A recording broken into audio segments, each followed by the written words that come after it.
కొల్లు రవీంద్ర అనే నేను శాసనసభ్యునిగా ఎన్నికైనందున శాసనం ద్వారా నిర్మితమైన భారత రాజ్యాంగం పట్ల నిజమైన విశ్వాసం, విధేయత చూపుతానని, భారతదేశ సార్వభౌమాధికారాన్ని, సమగ్రతను కాపాడుతానని, నేను స్వీకరించబోయే కర్తవ్యాన్ని శ్రద్ధాశక్తులతో నిర్వహిస్తానని దైవసాక్షిగా ప్రమాణం చేస్తున్నాను.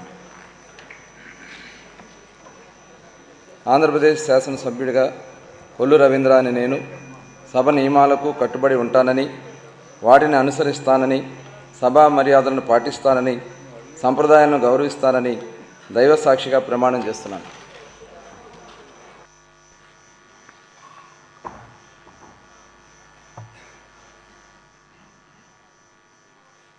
శ్రీమతి సంధ్యారాణి గుమ్మిడి.